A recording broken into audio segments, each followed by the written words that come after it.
नमस्कार मित्रों, स्वागत है आपका अपने इस YouTube चैनल पे। शिक्षक भर्ती के लिए धरना दे रहे छात्र की हालात बिगड़ी। अब शिक्षक भर्ती सरकार के नाक में एक ऐसे कीड़े की तरह फंसा हुआ है जो निकलने का नाम नहीं ले रहा है।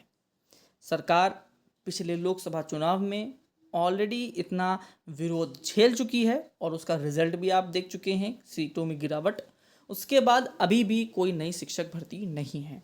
उसके पीछे जो सरकारी कारण है, या फिर कह सकते हैं अगर हम नियमों में फंसाने की बात है तो मामला यहाँ पर है कि नया शिक्षा आयोग बना हुआ है जिसके पास अध्यक्ष तो आ गया है लेकिन अभी परीक्षा नियंत्रक नहीं है और कई सारी समस्याओं के साथ वो घिरा हुआ है। लेकिन बच्चों तक इसका इफेक्ट सिर्फ इतना है कि कोई भर्ती नहीं है। पहले पूरी खबर पढ़ते हैं। तो परिषदीय प्राथमिक स्कूलों में शिक्षक भर्ती शुरू करने की मांग को लेकर पत्थर गिरजागर स्थित धरना स्थल पर धरना दे रहे कौशाम्बी निवासी प्रतियोगी छात्र विनय सिंह की तबीयत सोमवार रात तकरीबन 8 बजे बिगड़ गई। उसके साथी एम्बुलेंस से लेकर स्वरूपरानी नेहरू अस्पताल पहुंचे, जहां डॉक्टरों ने जांच के बाद कमजोरी बताते हुए घर भेज दिया। देर रात विनय के माता पिता उसे लेकर घर चले गए। लगातार 12 दिन से धरने पर डटे रजत सिंह ने बताया कि धरना स्थल पर कोई व्यवस्था नहीं है, रात में मच्छर काटते रहते हैं। 6 साल से भर्ती नहीं निकलने के कारण वे डीएलएड बेरोजगार दर दर भटकते मजबूर हैं। धरना स्थल पर आप देख सकते हैं, तबीयत खराब होने पर प्रतियोगी छात्र को अस्पताल पहुंचाया गया। अब शिक्षक भर्ती, फिर से इस मुद्दे पर आते हैं। 6 साल हो चुके हैं, 69,000 शिक्षक भर्ती के बाद से कोई भी नई शिक्षक भर्ती देखने के लिए नहीं मिली है, जिसके पीछे कई कारण हैं।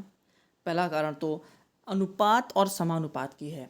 सरकार या विभाग की तरफ से ये कहा जाता है कि बच्चों की संख्या को देखते हुए शिक्षकों की संख्या बिल्कुल बराबर है।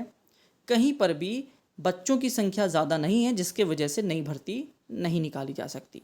ये बात तर्कसंगत भी है। लेकिन अगर हम बात करते हैं डीएलएड कोर्स की, तो लगातार जो कोर्स पे कोर्स हर साल आता है और बच्चे उसमें एनरोल होते हैं और बच्चे पास होते हैं। तो यदि अगर सरकार को लगता है कि कोई भर्ती इस समय नहीं है, पूरा अनुपात बराबर है, तो क्या ये कोर्स को बंद कर देना चाहिए? क्योंकि बच्चा 2 साल देता है, लाखों रुपए खर्च करता है, उसके बावजूद भी अगर उसको ये पता है कि भर्ती नहीं आएगी क्योंकि अनुपात बराबर है, तो उस डिग्री का अर्थ क्या निकलता है? इसीलिए हमेशा से मैंने अपने चैनल से यही कहा है कि जब बच्चे धरना कर रहे हैं, अभी भी मांग क्या है, 50,000 भर्ती की, 70,000 भर्ती की, इतनी बड़ी मांग रखना ही गलत है। आपने तो अपनी मांग रखी और आपको तो भर्ती मिल गई। उसके बाद आने वाले 3-4 साल बच्चों के लिए बिल्कुल काले हो जाते हैं। जो नए बच्चे आ रहे हैं, 50,000 भर्ती के बाद क्या उम्मीद रखते हैं कि क्या वाकई में इतने पद होंगे बेसिक शिक्षा विभाग में? तो बिल्कुल भी नहीं। किसी विभाग में इतने पद नहीं होते हैं। इसीलिए आप मांग भी रखते हैं तो आपकी मांगें गलत हैं। आप अपना उल्लू सीधा करते हैं और आप लंबी चौड़ी मांग रखते हैं। सरकार के पास दबाव भी होता है और वो भर्ती निकालती भी है।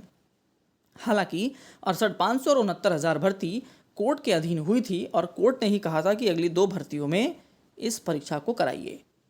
इतनी लंबी भर्ती हमेशा गलत होती है। आने वाले कई साल तक के बच्चों के लिए काला समय क्रिएट कर जाता है, क्योंकि इतनी भर्ती कहीं नहीं है। अभी भी मांग हमेशा 50,000, 60,000, 70,000 की ही हो रही है और अगर इतनी बड़ी भर्ती आ गई तो मान के चलिए अगले फिर से 4-5 साल बच्चे खाली ही बैठने वाले हैं। सरकार के सामने बहुत बड़ा विषय है कि कैसे भर्ती लाई जाए, क्योंकि शिक्षा सेवा चयन आयोग भी अभी फंसा हुआ है। कोई रास्ता नहीं दिख रहा है। सभी चीज़ें बहुत समस्यात्मक मुद्दे पर है। लेकिन चुनाव आने वाला है और सरकार पहले ही फंसी हुई है, तो इस फंसने से निकालने के लिए उनको एक डंडा चाहिए और वो डंडा है नई शिक्षक भर्ती का। तो आप लोग मांग रखते रहिए, मंत्रियों से मिलिए, विधायकों से मिलिए, हो सके तो मुख्यमंत्री जी से भी मिलिए और अपनी बात को रखिए। ट्विटर पर भी आप ज़रूर अपने ट्रेंड को चलाइए और नई शिक्षक भर्ती की मांग रखिए। उम्मीद है सूबे के मुख्यमंत्री ज़रूर आपकी समस्याओं को सुनेंगे और एक नई शिक्षक भर्ती ज़रूर निकालेंगे। लास्ट तक आपने वीडियो देखी, उसके लिए बहुत बहुत धन्यवाद। आपका दिन शुभ हो।